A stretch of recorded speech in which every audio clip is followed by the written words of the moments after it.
Picture this. It's 1:30 in the morning on March 18th, 1990.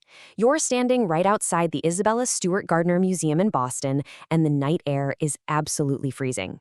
We're talking so cold that every time you exhale, a thick cloud of breath just hangs there in the dark. Now, this isn't your average museum. It is essentially a breathtaking 15th century Venetian palace dropped smack in the middle of the city. The eccentric founder actually mandated in her will that this immense collection could never, ever be moved or fundamentally altered. It's basically a localized treasure chest. Anyway, two men are standing outside its heavy oak doors, dressed in police uniforms. Now, St. Patrick's Day celebrations in Boston are just winding down, so seeing a couple of cops checking on a disturbance, it doesn't seem completely out of the ordinary. But what's about to happen inside will literally haunt the art world for decades. Welcome to this explainer. Today, we're reconstructing the timeline of the most notorious art heist in history. We'll be breaking down the exact movements of the perpetrators, the completely bizarre logic behind the targets they chose, and the staggering, almost unbelievable void of evidence they left behind. Section 1. A breach of protocol.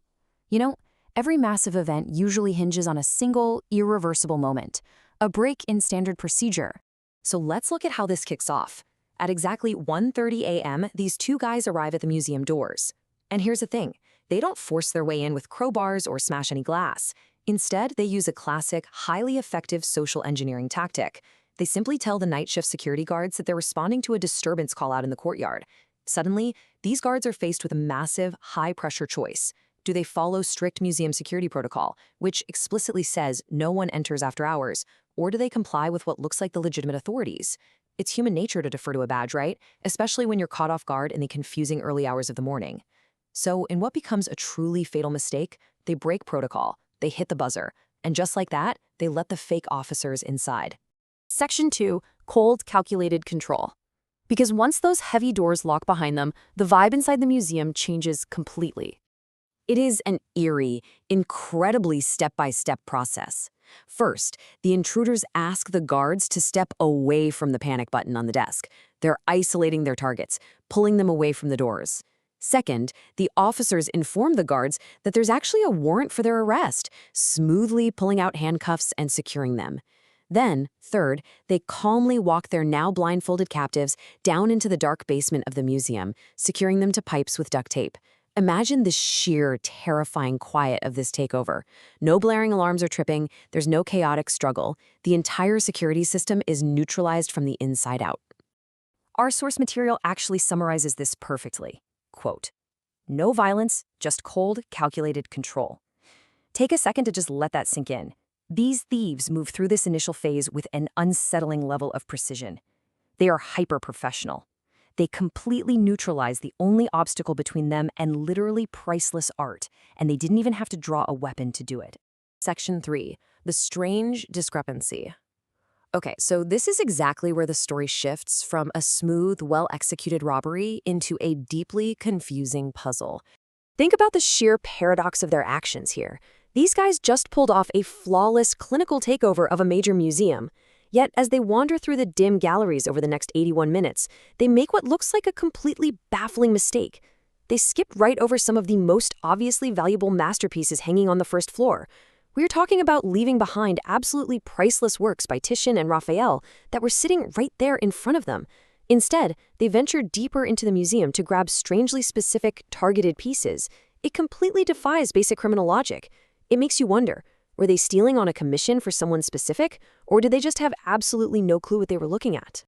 And wait until you hear how they actually treated the art they did take, because it is honestly heart-wrenching.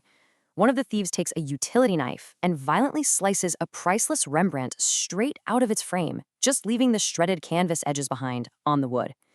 And this wasn't just any Rembrandt. This was Storm on the Sea of Galilee. It is literally the only seascape Rembrandt ever painted in his entire career. So you have this extreme cold precision in how they handle the guards, totally contrasted with this brutal, almost amateurish, highly destructive method for removing one of the most culturally significant masterpieces on Earth. And it gets worse. Brilliantly illustrating this contradiction, another thief takes a Vermeer and literally shoves it into a trash bag. A trash bag. To understand why this is so shocking, you have to know that there are only 34 known Vermeers in the entire world. They are incredibly rare, delicate jewels of art history. This crude, totally disrespectful handling of a masterpiece just deepens the whole mystery. Why take this massive risk to target these hyper-specific, incredibly rare pieces if you're just going to treat them like common debris and stuff them in garbage bags? Section 4. A $500 million loss. Fast forward a few hours. The intense, dark night gives way to a cold, stark morning, and the reality of what just happened becomes terrifyingly clear. The morning shift staff walks in on March 19, 1990. They find the night guards still tied to the pipes down in the basement, and as they rush upstairs to the galleries, they are met with a horrifying sight. Just empty, glaring spaces on the walls. 13 total artworks are gone. And remember that strict will from the museum's founder mandating the layout never be altered? Because of that, the director decides to leave the cut, empty frames hanging exactly where they are. It creates this haunting memorial to the loss. Among the missing are two of the most significant pieces of art in the world, The Concert by Vermeer and Storm on the Sea of Galilee by Rembrandt. The heist is officially realized, and the shockwaves instantly start rippling across the globe. The financial scale of this is absolutely mind-blowing. At the time of the theft, back in 1990, the initial assessment valued the lost works at around $10 million. But art appreciates, right?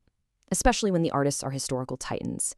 Today, the estimated value of those 13 missing pieces has exploded exponentially.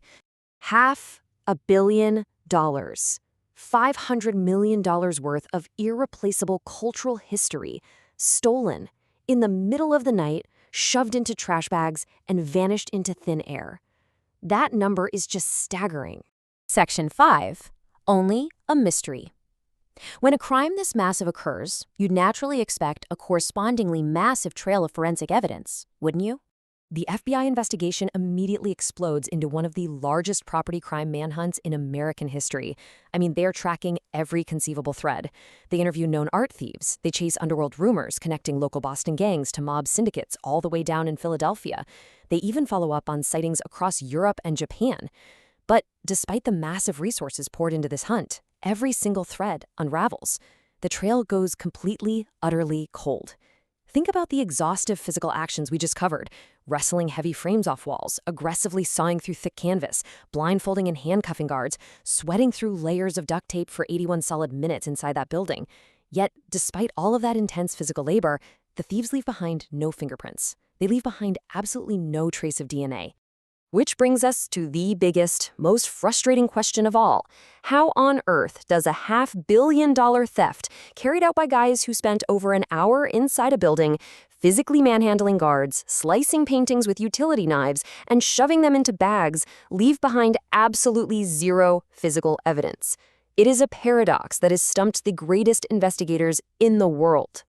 They just vanished into the freezing Boston night, leaving behind nothing but bound guards, cut canvases, and a $500 million void. No prints, no DNA, only a mystery. Decades later, we are left with nothing but the deafening silence of those empty frames still hanging on the walls, and a cold, frustrating trail. So what do you think? Will these masterpieces ever be seen by the public again, or is $500 million of our shared cultural history simply lost in the dark forever?